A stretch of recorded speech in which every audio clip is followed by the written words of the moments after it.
24 hours a day, anytime, anywhere. So if there's a technical glitch now, you can try later and certainly you'll be able to go through. Last night, as I was preparing for a presentation here, you wouldn't believe that my laptop just froze, and it's nothing to do with the IC. It's about connectivity. So when we deal with the internet, is a world wide web. There's a lot of things that are connected in that world wide web. But for now, I can tell you, it could be that we are talking about this, and people, a lot of them are trying, and not maybe on your platform, but other platforms as well. And we are also advertising on our social media, so we do expect spikes. But they shouldn't turn people down. But is the voter portal not designed in such a way as to accommodate for high volumes? Surely high volumes should be expected. They should be anticipated. No, they are. It is actually expected to deal with high volumes. But remember, there's a difference between high volume and a sudden spike. So in any system, when you have a sudden spike, you do not want to disturb the entire system. So you need to be able to communicate, as we currently do, that this is what's happening, and maybe try a bit later. Let me give another example. You and I are talking, and you might open the lines for people to dial in. So if a lot of people are calling at the same time, let's say caller number 400 will not be able to get in, because there's a sudden spike. If there is a breaking news story and everybody wants to call you, they might not be able to, even if you've got the biggest capacity in your environment. But I mean, I imagine you've got 1 million callers, so they all won't be able to get through. James, by the time you're done with this example, we're going to be beyond the billions, right? All right. Yes, let me ask you to stay on the line. James Apane is the Electoral Operations Manager at the IEC. It's 10:30. Time for the latest news headlines.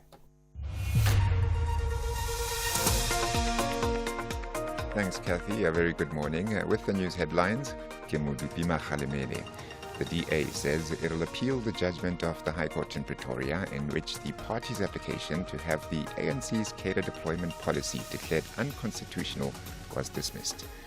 The accused in the Thabo Bester prison escape saga have arrived at the Free State High Court in Bloemfontein, and the IEC has conceded that it is facing some challenges in its preparations for the elections. Details of these and other stories at 11. Taking a look at your currencies this morning, the rand is trading at 18 rand 88 to the dollar, 23 rand 85 to the pound, and 20 rand 41 to the euro. Markets in Asia closed mainly higher. The JSE is mixed in mid-morning trade. Markets in Europe are flat this hour. Gold is trading at $2,027, platinum $902 per ounce. The price of Brent crude oil is at $82.25 a barrel.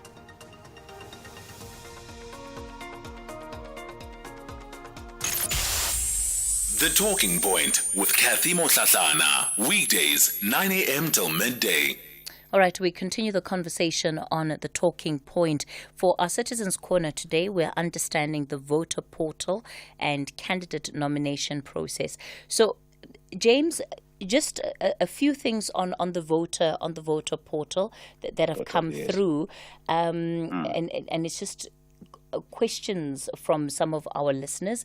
I want to go to them quickly. Okay, Bantu Machiselwa here says, can the IEC deal with the website for registration? It takes many attempts before really taking uploads of ID and passports for us living abroad. People end up giving up because it's too much effort. Not everyone has the patience, unfortunately. And I must say, James, I had the same experience. I used the voter portal to make sure that my registration was updated, but I had to take quite a number of pictures to upload my ID. Look, Cathy, we have, seen said, I indicated it's not really an excuse as such. It's just a matter of having experienced the technicalities. You know what we did? The system is just too clever, I think, in this case, because it's trying to read and verify IDs on the fly. And you can imagine the amount of processing that needs to happen. And if thousands and thousands or hundreds of thousands of people are doing all of these things at the same time, we're going to have a bit of a challenge. What we have done, by the way, last night, which it's about to go live now because we know people are going to hit this facility. we have decided not to rely a lot on artificial intelligence and the immediate processing. We're not checking it out, but we want to collect applications. And we have since lined up hundreds of agents that will be able to manually process these applications. In other words, we're going to complement the processing capability of our machines with the human beings to be able to deal with those applications that have been collected. So we are confident that we have lined up all the resources to make sure that South Africans are not disappointed. And we have since, picked up that there is a bit of, disappointment in some instances. And, I think we can also take note that when things are going well, which is normal, South Africans are expecting things to always go right.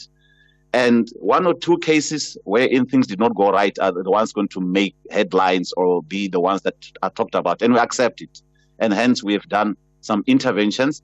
We are currently, in addition to processing online immediately, we are also collecting the applications so that we can process them at the back end and provide South Africans with an outcome as soon as possible.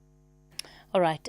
One of our other listeners, Lawrence in the Northern Cape, says, Cathy, do I need to register again since I've moved to a different province? Absolutely, you have to. In this election, right, compared to the previous elections, you can't just vote anyway. You need to vote where you are registered.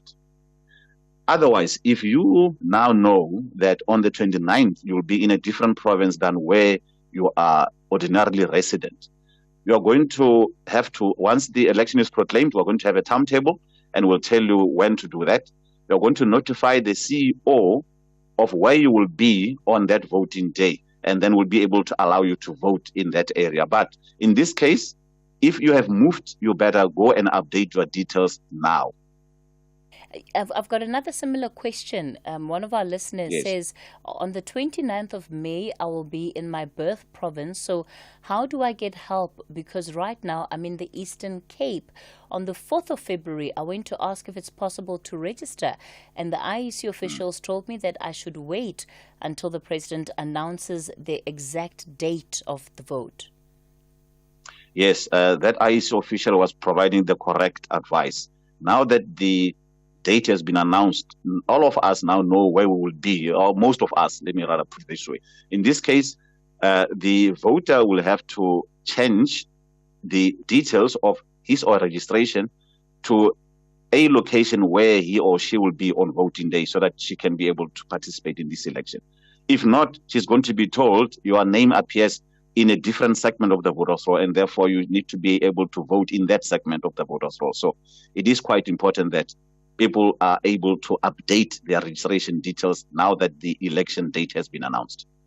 Brian Mabaye from Protea Glen says, Cathy, I'm worried about our previous data that we last voted a long time ago being kept on the IEC website. Why are they not deleting it? And because why they're not deleting it on their server?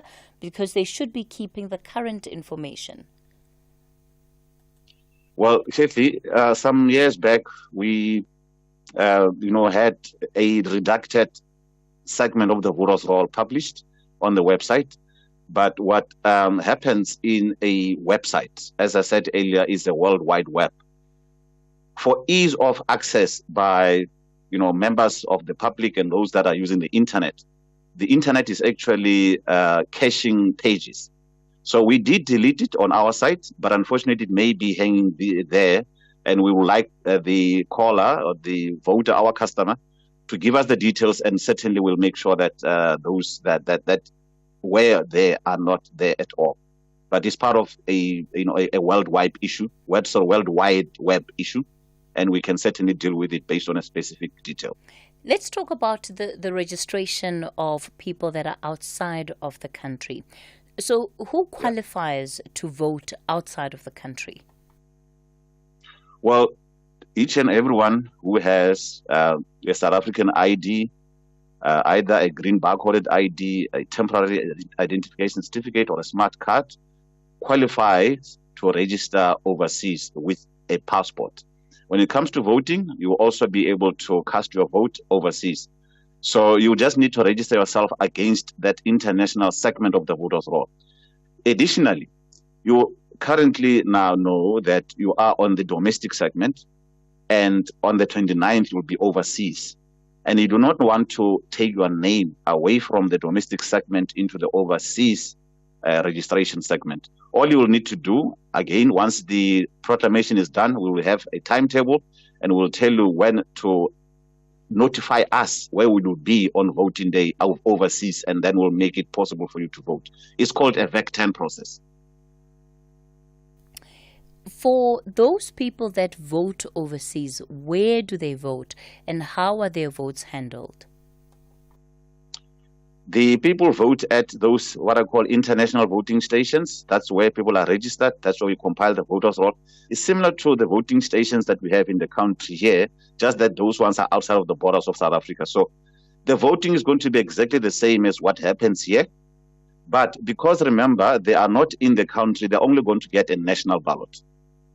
And those ballots will be shipped back to us and they'll be counted together with the ballots in the domestic segment, and there's no separation in terms of which votes are for international and so forth. When they come in, they are going to be counted and then be mixed together with the rest of all the votes so that the determination can be made who has won how many seats.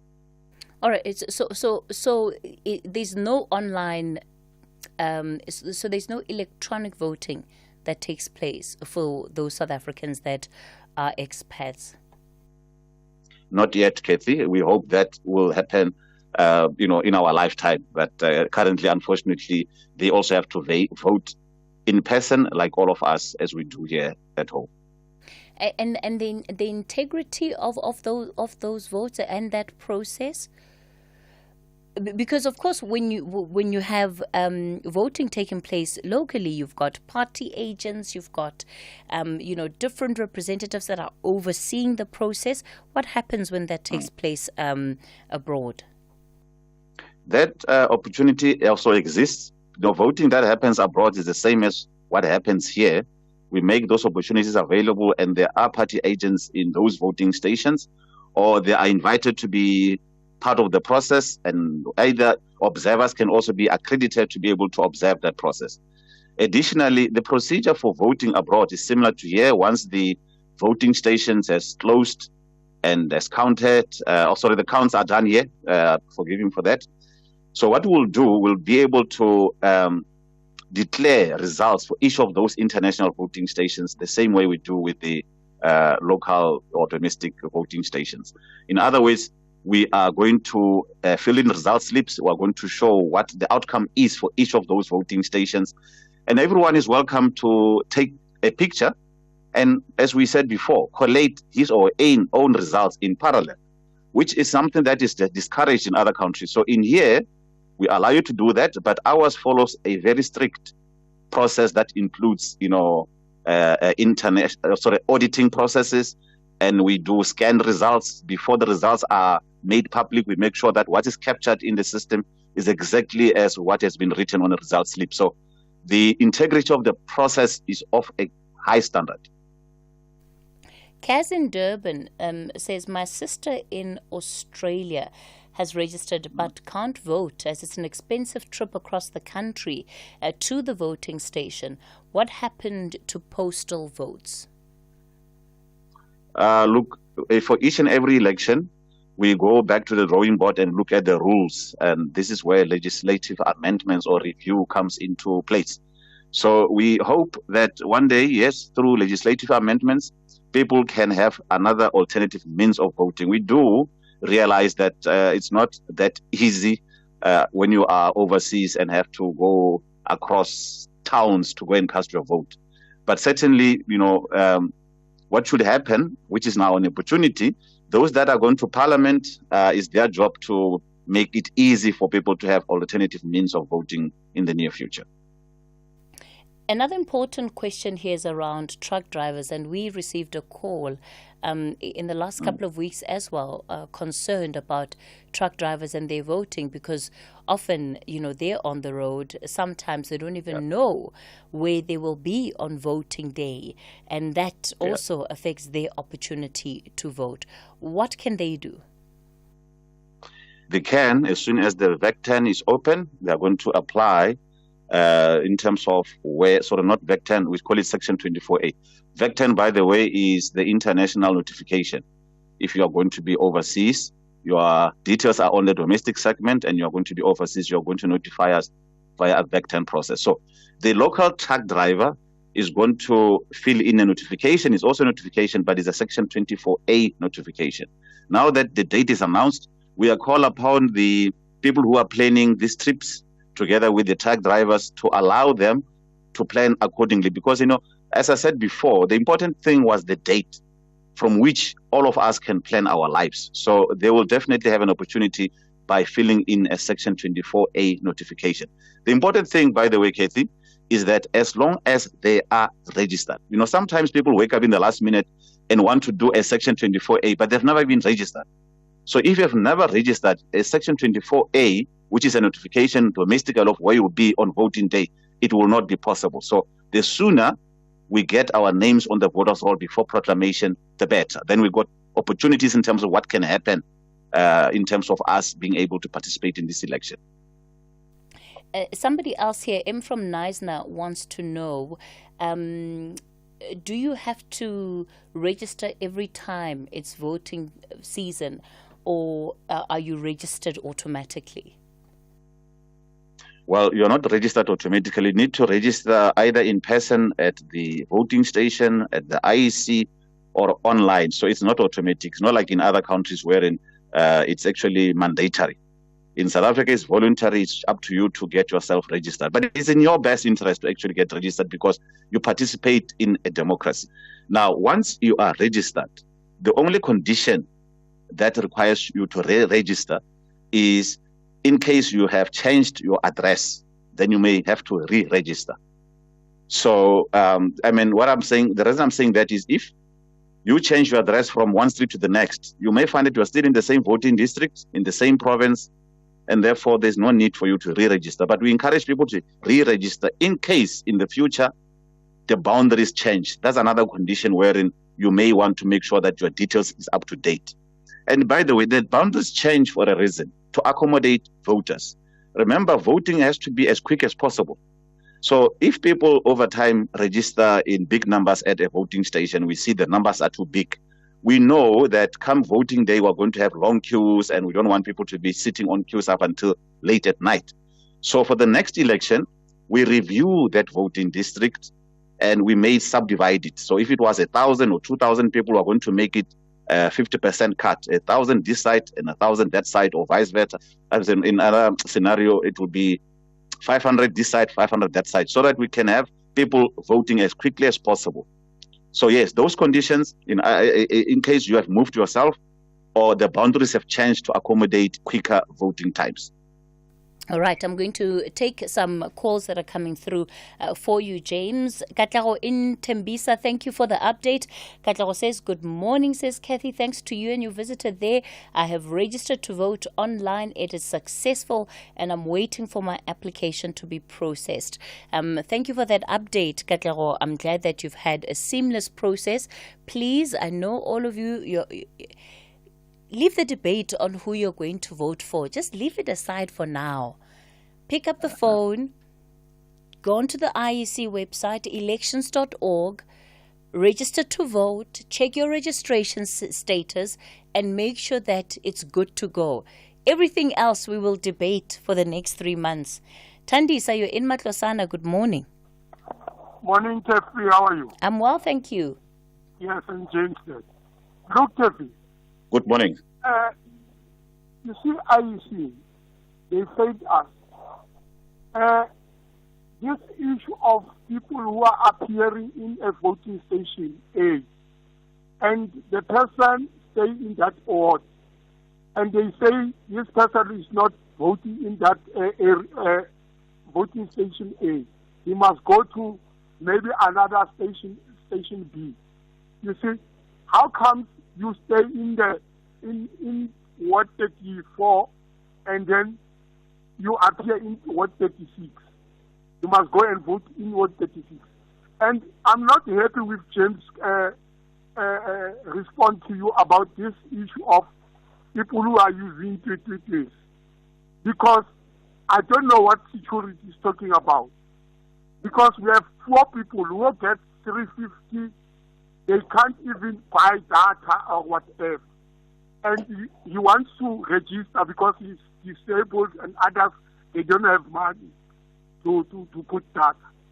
Why IEC, they don't use other methods? Because they close around 5 o'clock. When young people are going to their voting station, why don't they extend time? At least they say by 7 o'clock we are closing, not 5 o'clock. It's too early. Thank you. All right, Thandisa. Thanks for calling in with those concerns. James? Yes, let me start with the last one there in terms of the opening times. This is our standard times, Cathy, and we take cue from our administration and the commission in terms of changes in operating times. So I cannot be able to commit to anything at this stage. All I can say is we have made it possible. Remember now, when you do self-registration, it's security. We also want to balance the fact that somebody cannot say, but my details have been changed. I don't know why they were changed. If we make it possible for people just to do it on behalf of others without controls. We do understand that people will have TTT and they will not be able to do it on that phone because it is not that it doesn't have security. But what we also did, which I didn't mention here, Cathy, is we always look at areas with low registration activity. And we have something called TCR, Targeted Communication and Registration. So we have people going door to door, registering people in those areas that we've identified. And members of the public are welcome to be active citizens and approach our local offices and say, guys, we do have a need in this area. There's a lot of old people who are unable to get to the voting station. Our teams will gladly dispatch field workers to go into those areas. So once again, you go to the VS Finder, put in your address, and you'll be able to know which is your local IEC office, and then you can make arrangements with them. All right, James, I've got quite a number of questions for you. I'm going to cue some of them from the WhatsApp voice note line. Yeah. So I'll play the voice note and you can respond directly after. Good morning, Cathy and your visitor. I need to find out from your visitor, people who are not bona fide citizens of South Africa, but they are natural South Africans with South African ID, can they also go and register? Are they eligible to register, and are they also eligible to vote? And also, can you please ask him what are the things that we should look for to check if at all a person he is a naturalized person or a bona fide citizen of South Africa? I know on the ID, the last 3 digits of the ID, there is a way that they tell. Can you please just ask him to tell us? Thank you. Libita from Bloemfontein. Okay, can I go? Yes, Cathy? James. Thank you very much, Cathy, and thanks very much for the questions. Unfortunately, yes, no, those people, according to the law currently, we get guided by the law. They are not allowed to participate in an election.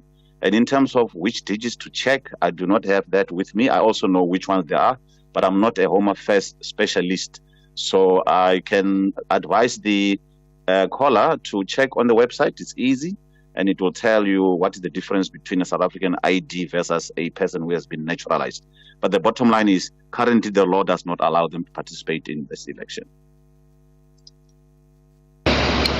Good morning everyone on the SAFM. My name is Kiven Makubela. I was asking that if we register online, everything is protected, there's no scammer, there's no hackers, because there's too many people are looking for the ID number to make totis. So I'm asking that is it safe 100%? Because most of us as a driver, we are willing to register via online. Online will be helpful a lot. Thank you, SAFM. Thanks for the question, Cathy. I like this question because we're trying to balance the act now of security and easy access. So the reason we do have an OTP, we take registration seriously. A person's transaction, we take it as seriously as wherein a person is transacting with his or her own money. So that's why we're very strict. Even the delays that people are experiencing, we want to make sure we are not dealing with a tsotsi or a hacker or a scammer, as the caller suggests. So definitely our systems are more than 100%. We have layers and layers of security, including the one-time PIN that you receive to make sure that we are transacting with a real human being. Hi, Cathy. So I am registered to vote. My born free isn't. She's not interested. Most of her friends isn't interested. My neighbors aren't interested. They moan and groan because they say nothing will change. All political parties are the same. They all make promises. Nobody delivers on what they say they're going to do. And for democracy, it takes a long time. I understand that it takes a long time to filter through down to the bottom.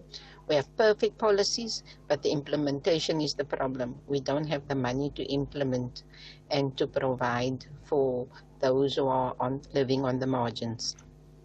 But that our personal information is being shared with political parties, I didn't tick that box. And according to the POPIA Act, I don't want to be bombarded by political parties about nothing. Really. It is very frustrating when you get these calls from certain parties or SMSs. Thank you.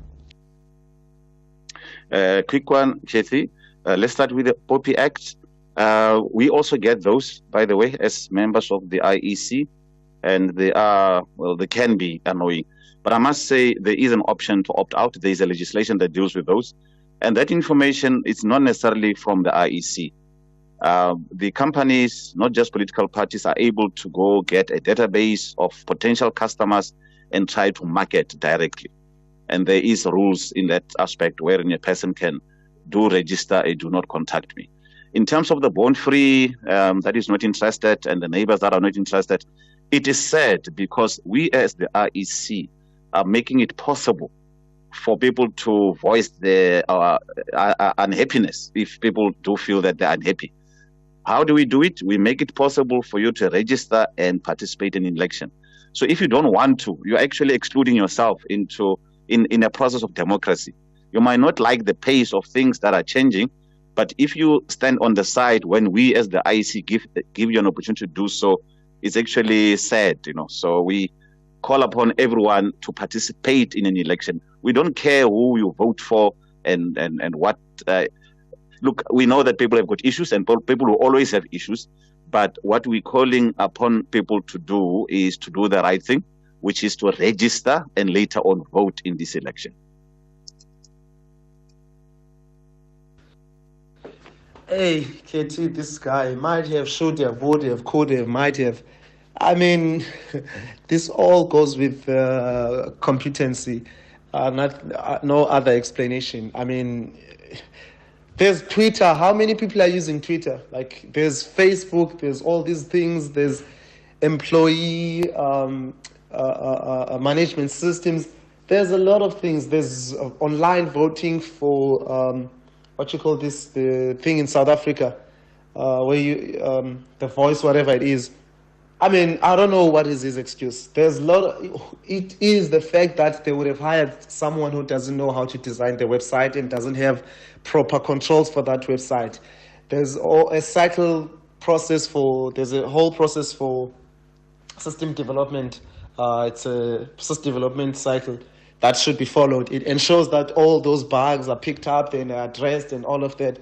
He just needs to go and Google that and he will find out. It's so easy.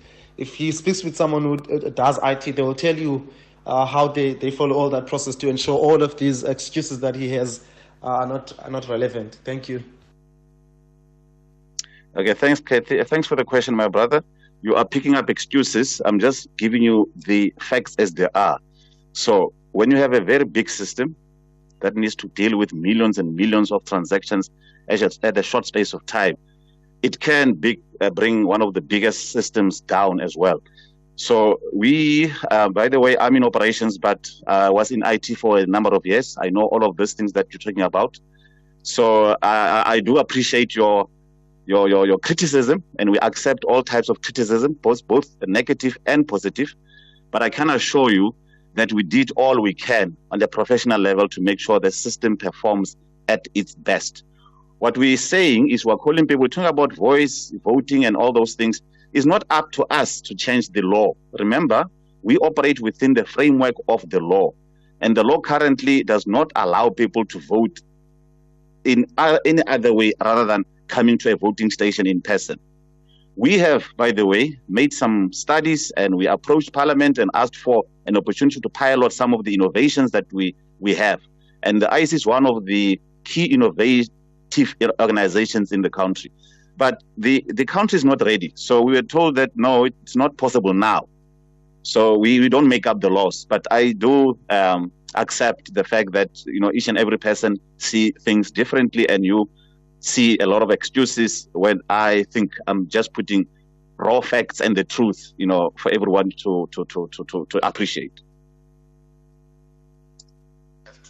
In this election, right? Hello, Cathy. I've been trying this portal, this IEC portal for almost a week now. I'm sitting in a small town of Zastron at the Eastern Free State. That portal gives problems. It gives problems, ma'am. Even yesterday I was in Zastron. I couldn't get it right. I couldn't get it right. There's too many challenges there. Yeah, James, the final question. Yeah. Yes. Yes. Okay. Let me quickly deal with it. Cathy, we appreciate and all your callers giving those kind of feedbacks. Can I say, please call 0800 11 8000 and we see what is it that we can do in your area there. Either you can go to the local office, or we can get your details, by the way, and see how best we can assist. We're always willing to assist everyone, and we, once again, despite the challenges that people are facing, we are encouraging you to go to the website and register yourself anytime, anyway. All right. Cathy. And 0800 11,000, it's a toll-free number. Correct. All right. It is a toll-free number, and they will, given guidance. What happens is you have issues, you log it with them, and if they can resolve it there and there, the contact center will be able to help you. If not, they're going to refer it to us with details, and then we'll see how best we can resolve the issue. Okay. We're always willing to help everyone. Yeah. All right.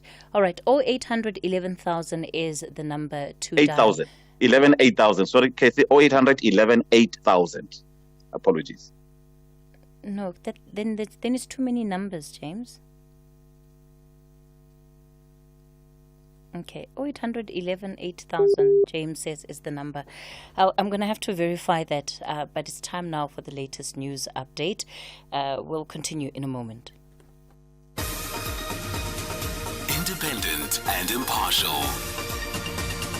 This is SAFM News. The top stories this hour: reaction to today's Cater deployment court ruling and 4 separate Beatles films on the cards. A very good morning to you. The DA says it'll seek leave to appeal the judgment of the High Court in Pretoria, in which its application to have the ANC's Cater deployment policy declared unconstitutional was dismissed. The ruling comes just after the DA's victory in the Constitutional Court last week. In that ruling, the court ordered the ANC to hand over its Cater deployment records to the DA. The governing party complied with the court order. This is how the Deputy Judge President Obrile Dwaba delivered this morning's judgment. The order of the court is as follows. 1. The application is dismissed with costs. Roman 1. The costs include, in respect of the first and the third respondents, the cost of 5 counsel with 1 senior counsel. Roman 2. In respect of the 4th to 5th respondent, the cost of 2 counsel, including 1 senior counsel. And in respect of the 6th respondent, 2 counsel with 1 senior. I hand down the judgment. The accused in the Thabo Bester prison escape saga have arrived at the Free State High Court in Bloemfontein. The court precinct has been closed ahead of the pre-trial hearing. Bester escaped from the Mangaung Correctional Center in May 2022. He and his lover, Dr. Nandipha Makutumane, were arrested together in Tanzania in April last year. G4S employees are also accused of aiding Bester to escape.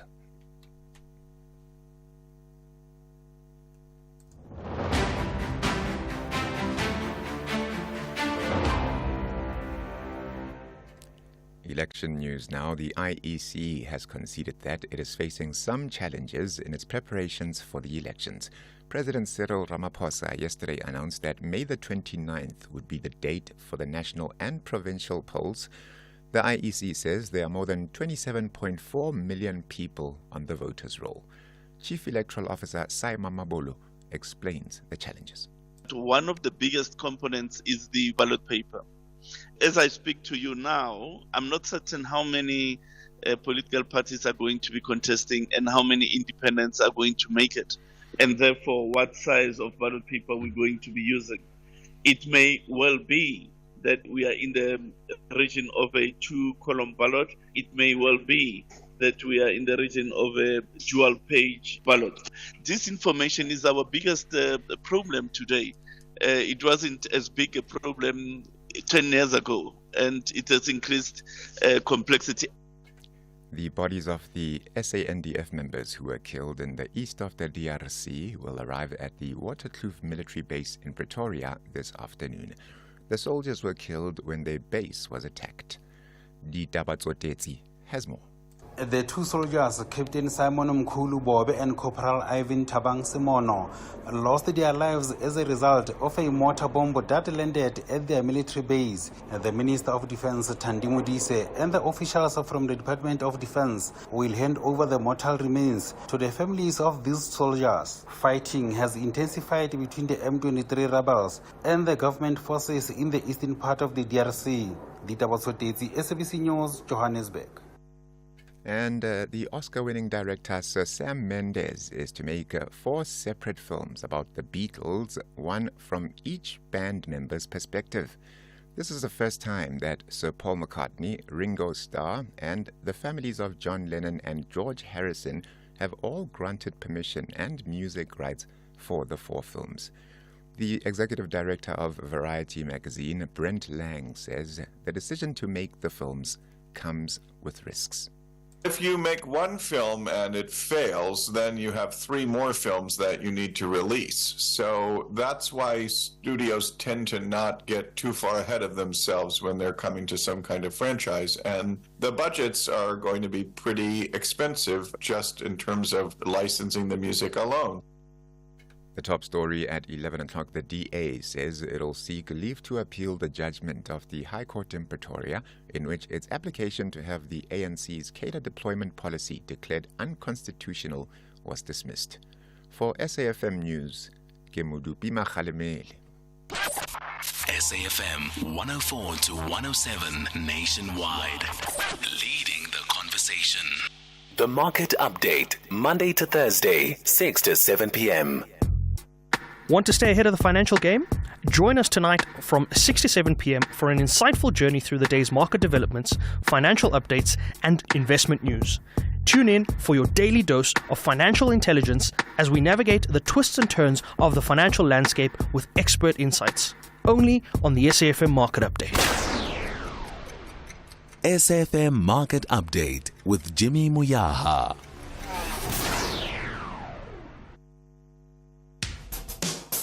SAFM has signed a code of conduct that is enforced by the Broadcasting Complaints Commission of South Africa. Under the code, we are committed to giving news that is accurate, comment that is fair, and programming that is not harmful, does not amount to hate speech, or contain violence or explicit sex. If you think we are not living up to that code, then you can inform the Broadcasting Complaints Commission of South Africa. Direct any complaints in writing to the Broadcasting Complaints Commission of South Africa. PO Box 142365. Craig Hall 2024. Fax to 011-326-3198 or an email to bccsa@nabsa.co.za. For more information, please visit www.bccsa.co.za.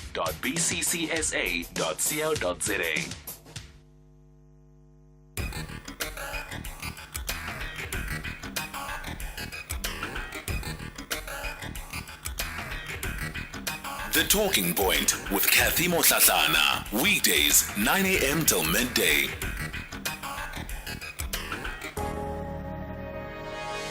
You're listening to The Talking Point. We continue leading the conversation right here on SAFM. Welcome to the third and final hour of the show. We're looking at a people's budget. What would a people's budget look like? And of course, it's ahead of the Finance Minister Enoch Godongwana's tabling of the budget speech later this afternoon. It is often described as the budget speech, but he tables his budget this afternoon.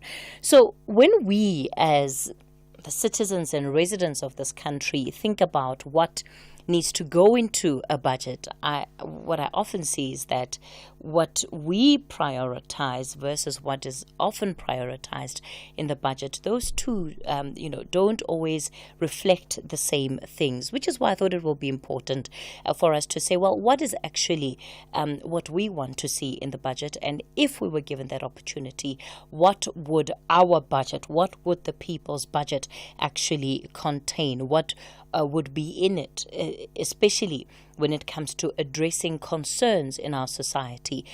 What would it reflect? Coming up to speak to us in this conversation is Tony Ehrenreich. He's representing COSATU at the People's Budget Coalition. Tony, good morning to you. Good morning. Thank you for having us on the show. And Andile Zulu is also a member of the Budget Justice Coalition. Andile, good morning. Good morning. Thank you for having me on. You know, we started off the show today on the open line with what is really a heart-wrenching call from one of our listeners, Zani, who's out in KZN, and she was speaking about crime and how she's been affected by crime in the Durban CBD. And she talks about the fact that it's something that's happening on a day-to-day basis and very little seems to be done about it. Of course, you can imagine the responses from South Africans after that. Everybody seems to have a story to tell about experiencing crime. And yet, if we go when the budget speech has been when the budget speech is done, often what we will see is that what we consider to be priority areas where perhaps the biggest allocation of state spending should go is not necessarily what happens with the budget. So when we talk about the people's budget, and this is an idea that has been taking place for some time, the People's Budget Coalition will launch its own budget before the finance minister does that. What is the idea behind it? Tony? Thank you very much. I wasn't clear who you had asked the question to. Can I just say this, that on matters related to the detail of the people's budget, I think Andile is much better placed to give a comment on that, because I was not in the people's budget process this year. I can give you some of COSATU's perspective. But you raise an important point about what is a budget meant to do. The budget is the link between the promises that a government makes and its actual delivery. So if you don't allocate money to something that you promise people, then it's not going to happen. So what we have in South Africa is that the politicians and the political parties give us their manifestos. They tell us what they're going to do, the great promises that all politicians make. But those things only have resonance when you attach money to that, when you're going to be able to make it happen. And the fact that South Africa today is a more unequal society than we were in 1994, that the unemployment levels are higher, that the elites in the society today live a much better life, with many of our erstwhile comrades residing in the Fentons and the Constantias and who appear to have forgotten about us. So the budget is not being used by government to give expression to the political promises that were made and to give expression to the real legitimate expectations of people to undo the legacy of apartheid. But it seems all our political leaders have done is to ingratiate themselves with the old elite who stole under apartheid, who've enriched themselves there, and now our politicians and our political leadership were meant to respond to the challenges and the promises of the Freedom Charter. They've forgotten about people and are more concerned about how they can enrich themselves and pocket the money. So in that sense, there's a huge disjuncture in these budgets that have been announced from the promise and what the mechanism and the function of a budget is within the society. Over. Andile, despite concerns that people might raise with the budgets that are tabled, these are budgets that are often adopted by Parliament. I don't recall a case where a budget has been rejected in this country, or even rejected on the grounds that it is not giving, as Tony put it, expression to the political aspirations of the people of this country. When you go about, as the Budget Coalition, trying to get a sense of what it is that the budget should be prioritizing, who do you speak to? How do you ensure that what you come up with is a true reflection of the issues that need attention, that need resources channeled into them in the country? Thank you. Well, essentially, the Budget Justice Coalition is a gathering of different civil society organizations, some of whom represent social movements, community groups, various progressive organizations with society. And essentially, the idea is to say, if there are 18 million people who are living in extreme poverty, if we have the highest unemployment rates in the world, if we have a extremely unequal society, then it is those people who are affected by those issues directly that we need to engage with. And so you can do this in a very scientific manner. You can have surveys of energy poverty. So do people, most South Africans, have a reliable, safe, and affordable access to electricity? You can also do investigations into different sectors of the states that directly interact with people. So, for example, some of the organizations within the Budget Justice Coalition have interacted with workers and people that go to public hospitals and clinics, and we've come to realize that our health system is in fact collapsing. You can also do interactions with people who are teachers, with learners, and you find that the education system is also significantly decaying.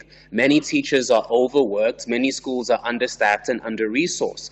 So if you actually engaged with ordinary South Africans in the different communities and institutions that they're located in, you would get an indication of what we should be actually prioritizing when it comes to budgeting as a state and the governments within that state.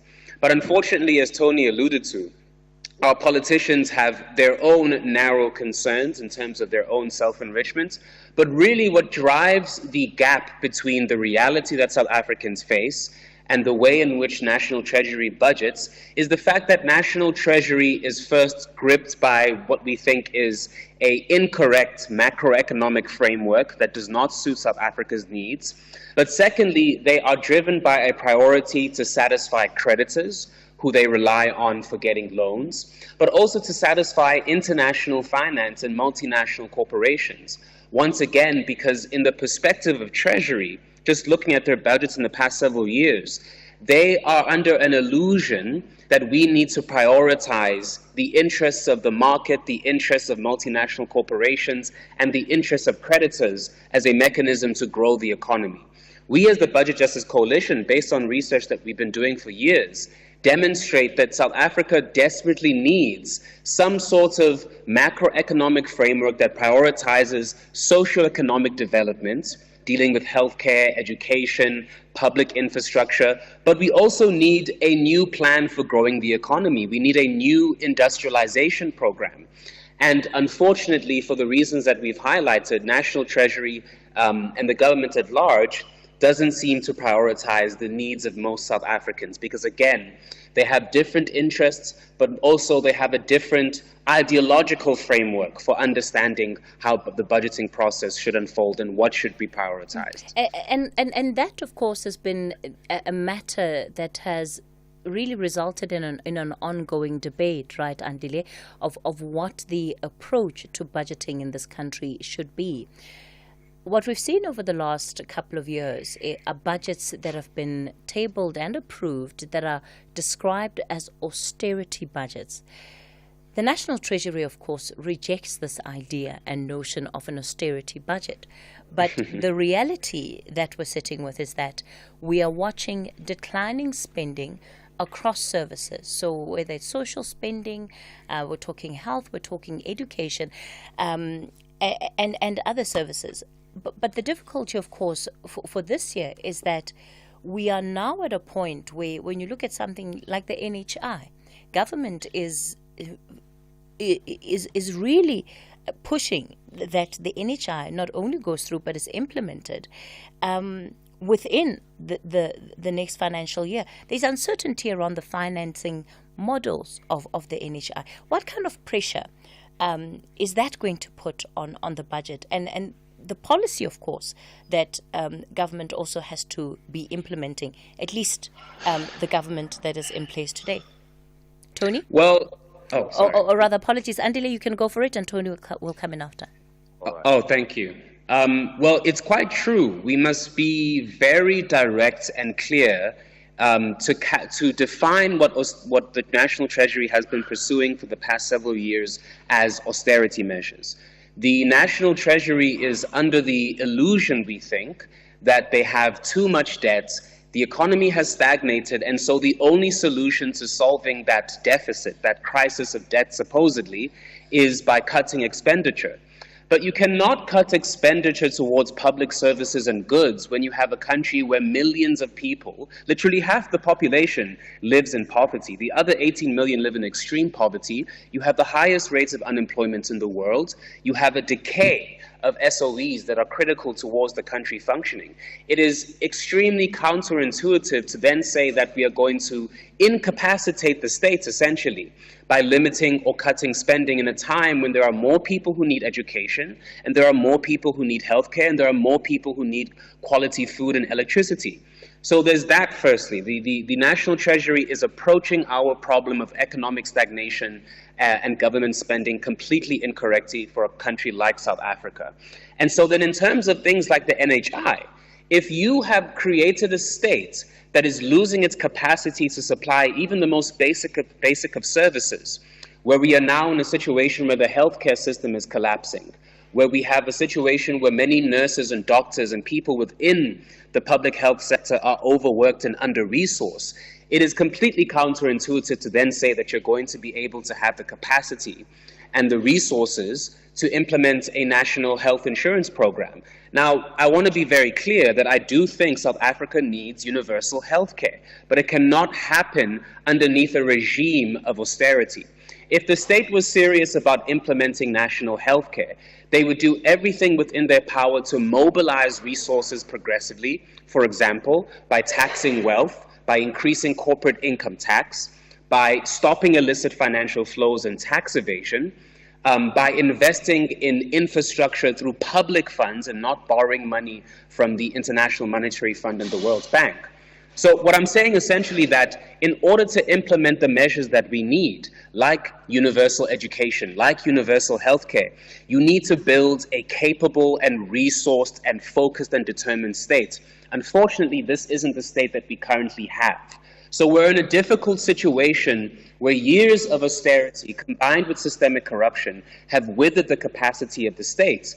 And so what we need is a revival of the states as a body that not just manages different interests in society, but a body that actively contributes towards developing South Africans by providing us with the infrastructures and the institutions that we need to realize the rights that are given to us in the Constitution. Tony? I can only say that I entirely agree with the points that have been made by Andile, because I think that he highlights the crucial issues. If we look at one of the areas, how is it that the budget has not significantly changed from the days of, let's say, moderate finance minister like Trevor Manuel to what should be a left-wing finance minister like Inogo Nongwana? It's clear that the architecture of the budget is not changing. That must raise with us that the financial sector in South Africa seems to be prescribing to government what it must do and not the needs of the people. Andile is right, and I want to take two examples to illustrate the point that he makes very eloquently. The first one is on Transnet. There's been an underinvestment in Transnet. There's been massive corruption of players involved, very little action taken against them. And so essentially the people who've been responsible for the collapse of Transnet has been people within the state and people in charge of that parastatal. But what does Transnet do? Well, Transnet moves the agricultural products out of the country. It moves our mining products, whether it's coal or iron ore or any of the other products that we had a bonanza with at the last budget from global prices increasing. We don't capacitate those institutions so that we can export more and take advantage of a commodity price boom. Instead, what happens due to the cut in expenditure is that Transnet collapses more and more and we're unable to export our products. So that's one example of a complete disaster in respect of the government. The second one must be the point that Andile makes about universal healthcare. Of course we want that. We need to have a better healthcare system in South Africa. But what do we have at the moment? We have our politicians and the well-heeled in this country all being on private healthcare, private schooling, private security guards, everything they privatize for themselves, and they're managing the public services into the ground. So our politicians don't ever have to go queue at a day hospital or take their kids to school where the schools are under-resourced or don't have frontline staff. And that frontline staff is not there because of budget cuts from the architecture and the framework of the budget that's been put in place by the government. So again, now they're talking about the 20 billion rand in rebates, tax deduction that is given to those members of medical aid.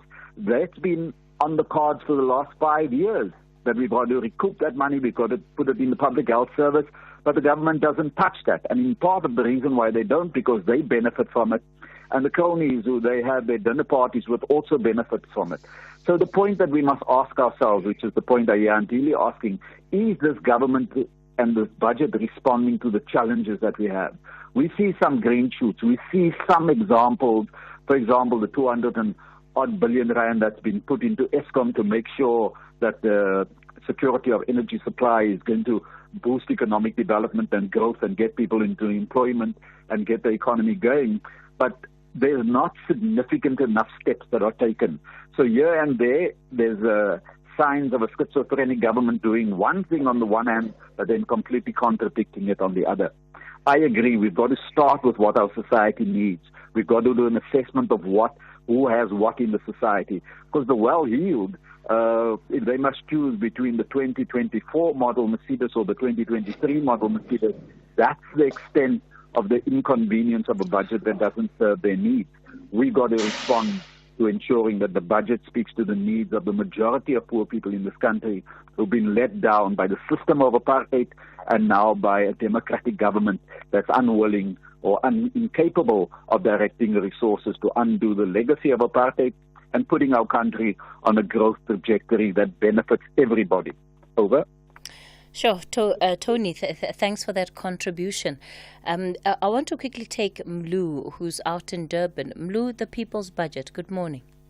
Good morning, Cathy. How are you? Good, thank you, Mlu. Hi, Cathy. I'm having a tough time understanding these budget cuts. You look at health, the Department of Health is struggling. The Department of Education, especially in provinces, are struggling. And on the opposite side, the government is saying our health and education are one of the apex priority. How then do we marry the two? You know, whereas there are no teachers in the classroom, there are no nurses, doctors are not employed, there are long queues in the hospitals. I don't understand really what the government is saying. They should come out clearly. So say, South Africans, we are battling right now. We don't have money. This is the challenge we are facing, other than playing around with waste, you know. Yeah. Tomorrow we're going for elections. What promises are they going to say? Because if you look at it, even in all these other political parties, nobody's talking about these austerity measures to say how best are we going to get out in this particular time frame. All of them, they're silent on this particular matter. Yeah.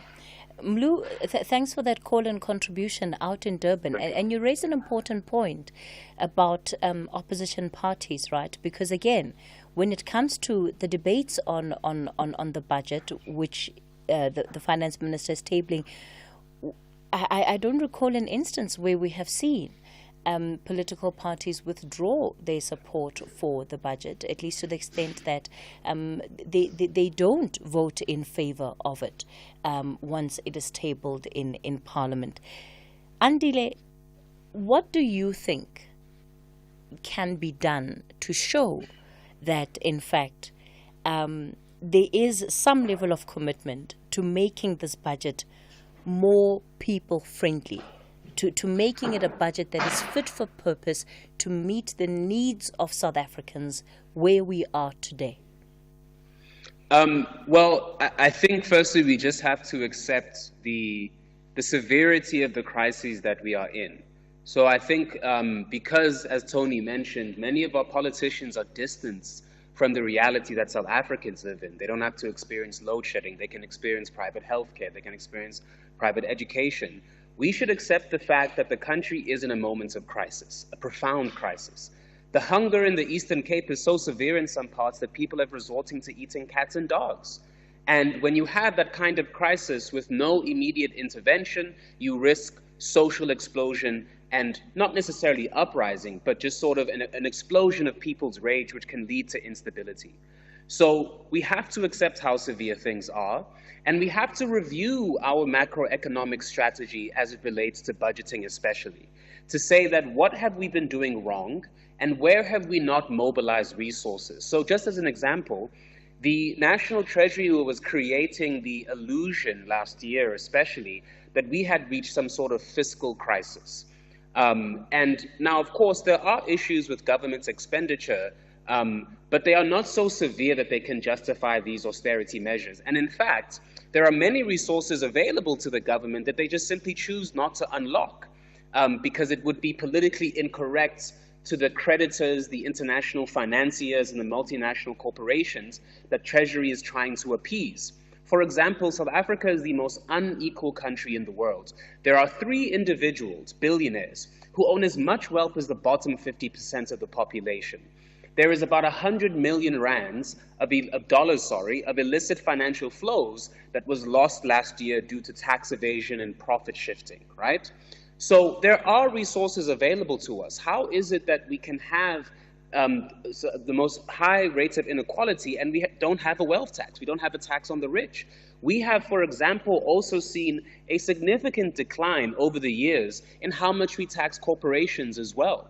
So I think it is high time that the private sector is disciplined and that it is properly taxed, to say that if you want to do business in South Africa and invest in this country, you must also be willing to give back to the development of the country itself. All right. So I think that is one of the instruments that we can use. We have to have a progressive tax framework that gets the wealth that we can in such a way that we are able to expand infrastructure, stimulate job creation, and actually realize the rights that people have that they are entitled to in the Constitution. Andile, I'm going to give you a chance to continue in a moment. It's time for the latest news headlines. A very good morning with the news headlines. The Western Cape High Court has dismissed an urgent application for an interim interdict that the Judge President John Hlophe had brought. The DA says it will seek leave to appeal the judgment of the High Court in Pretoria, in which its application to have the ANC's cadre deployment policy declared unconstitutional was dismissed, and the sequence of the accused in the Tower Bester prison escape case in the Free State High Court in Bloemfontein has been rearranged. Details of these and other stories at noon. The top flight outfits are adamant that they are the great masters of the game, but the junior teams refuse to shake and break. The moments of upset are back again in the battle of 32 teams. This is the Cup of Dreams, the Nedbank Cup. Experience it live on SABC TV channels and SABC radio stations. Also available on SABC Plus and SABCSport.com. # We Love It Here. Proudly brought to you by SABC Sport. For the love of the game.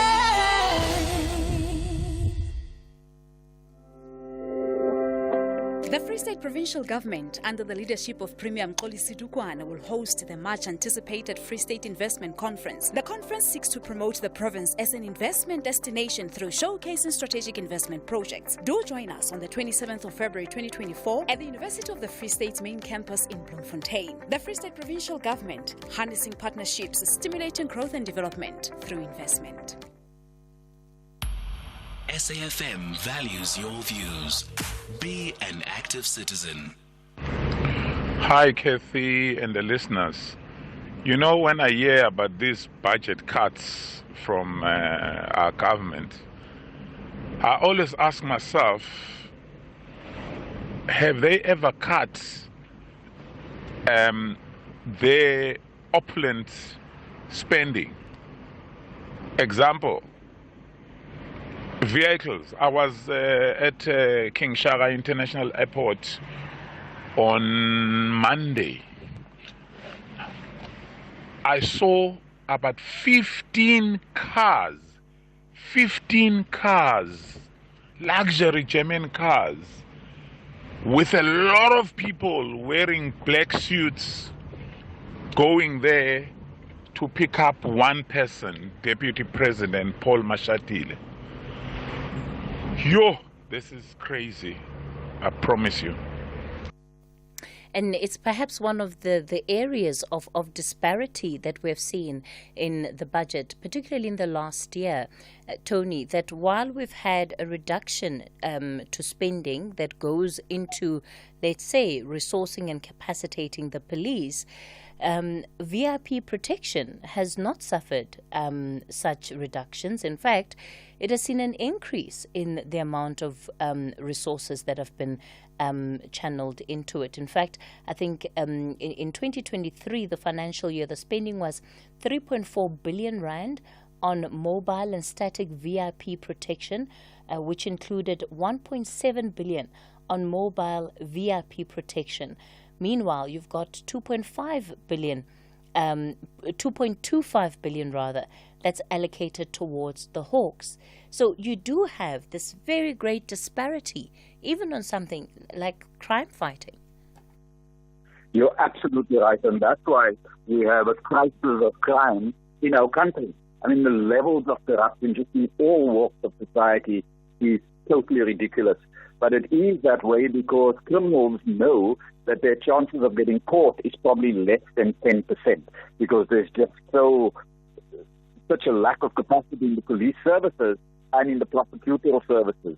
How is it that Marcus Jooste can still walk around today after misappropriating over 250 billion rand of poor pensioners' money? But it's that kind of disregard from the side of the government that doesn't allocate resources to the most important areas. So why is it that we haven't reduced the amount of deputy ministers? Why are we not increasing the levels of police services in our communities to make people safer? It seems that the government has a distorted view of what their obligations are. They're solely interested in focusing on themselves, on their own survival in the short term, and don't appear to be prioritizing the needs of people who are facing incredible difficulties as a result of deepening levels of corruption.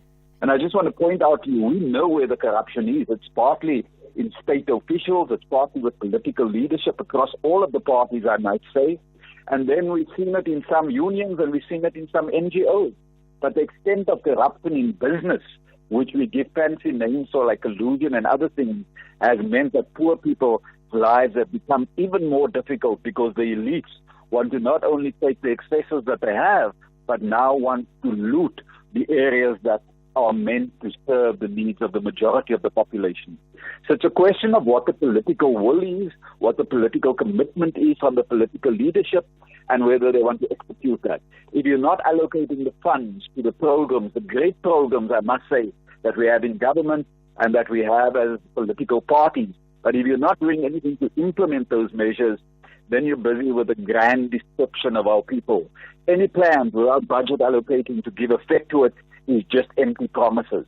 And that's something that we must urgently implement so that we can hold our politicians to greater levels of accountability. Yeah. Tony, here's my difficulty. You know, you speak with such clarity on some of these matters and really highlight the extent to which there's a lack of will and a lack of commitment.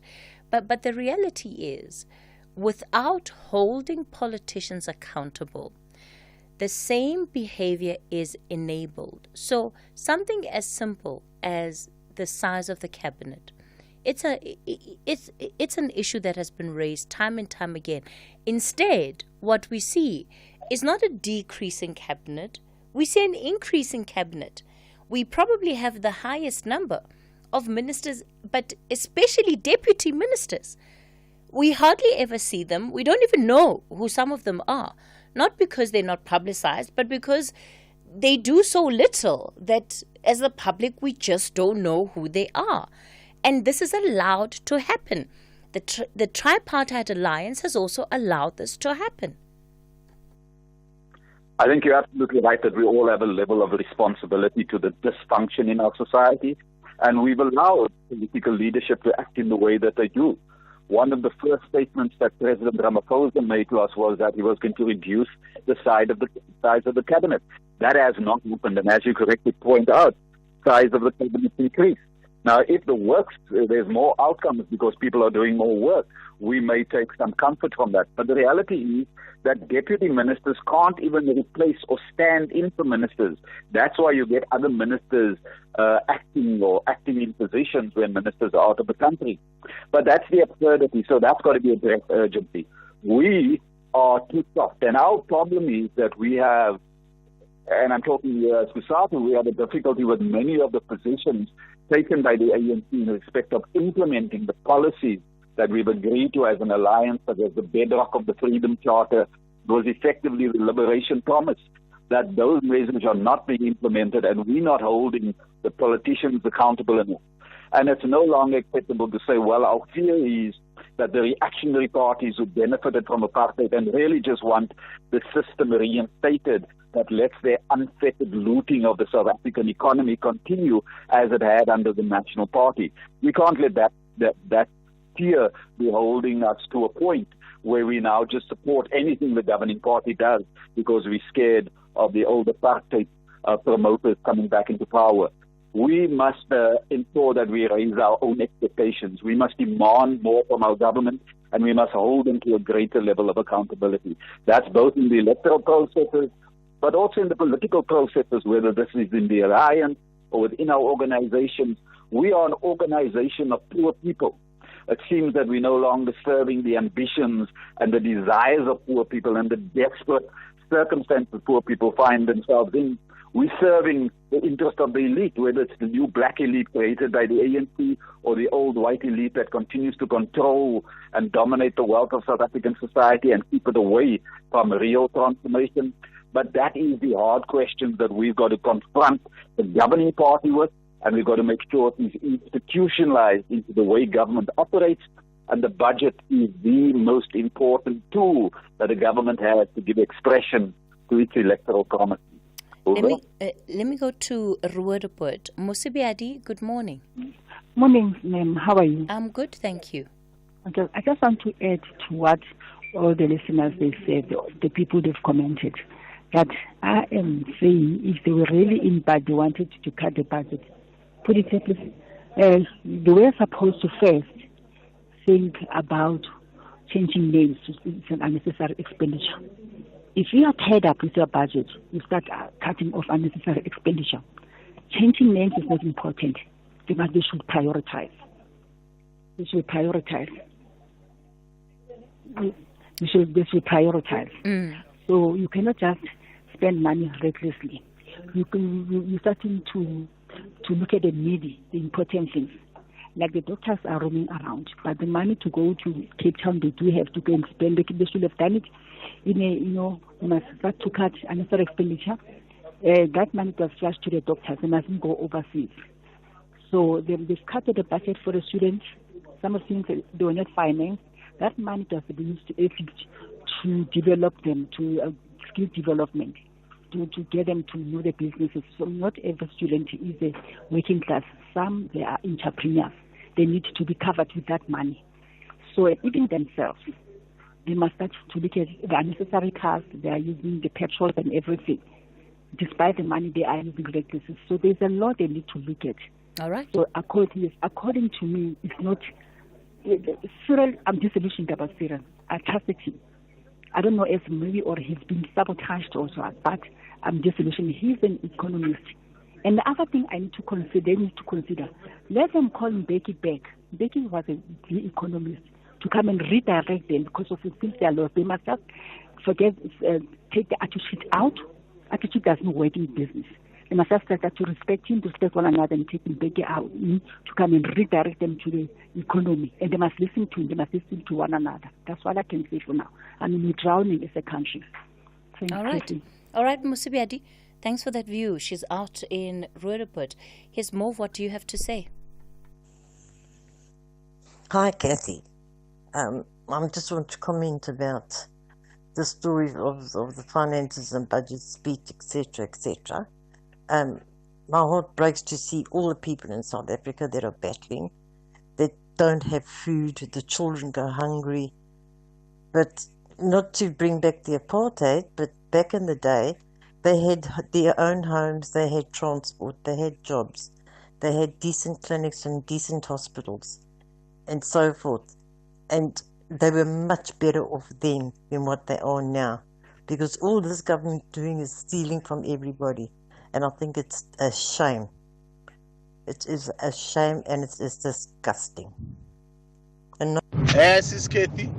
It's John in Bloemfontein. You know what I hate most about VIP protection? It's these people who are in parliament, all of them, they are volunteers.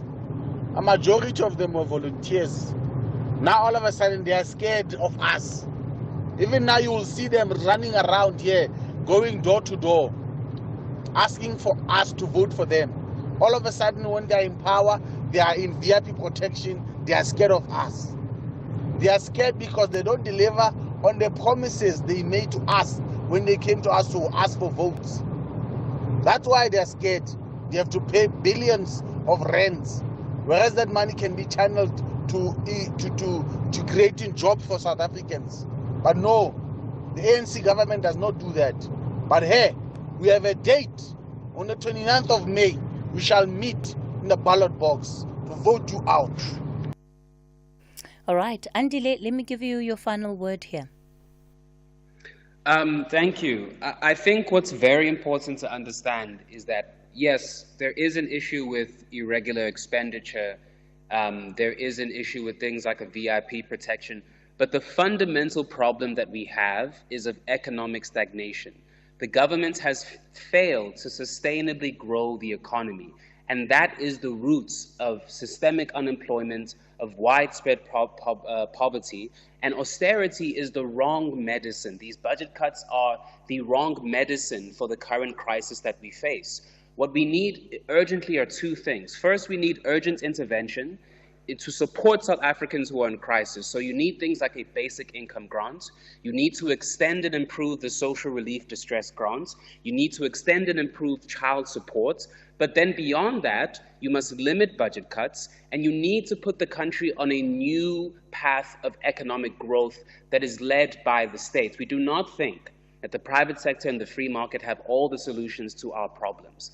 Countries that were able to get developed were able to do so because the state played a crucial role in socioeconomic development. So we need to abandon this thing of trying to appease international finance and creditors and multinational corporations. And what we need is a new path of sustainable growth. Just with, for example, climate change, we need to have an energy transition. The government has the ability.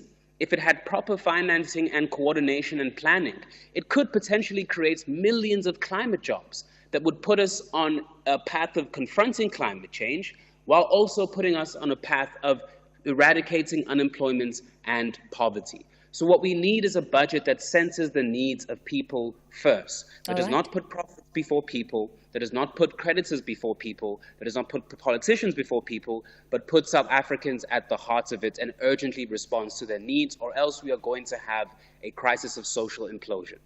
Tony, you've got 30 seconds. Well, I can only say that I completely support what Andile says, and to say that it is a shame that our government is not acting more decisively in service of the poor. People are having desperate circumstances out there. Starvation, food insecurity, and just the level of fragmentation of maintaining people's homes and their kids at school and elsewhere is destabilizing our society. So the social fragmentation is taking place, but it's taking place in the poor communities who it appears that government don't hear their calling. We've got to fundamentally change the way we address the economic challenges in this country. The budget's an important way to do that, but we've got to look at the reality that the world and the old economic model's changing, and South Africa can do best by trying to cut at the cusp of the curve to make sure we benefit from that changes, whether it's de-dollarization, the emergence of BRIC, the African Growth and Opportunity Act. All of those things present us with opportunities that we're missing because we're just subordinating our interest to that of big financial capital. All right. Over. Tony Ehrenreich is the COSATU representative, and Andile Zulu that you heard from there, he is a member of the Budget Justice Coalition. That's where I'll leave it for today on The Talking Point. I'll be back with you again tomorrow. Coming up next is the book reading. Have a lovely afternoon. Goodbye. Mzansi Africa.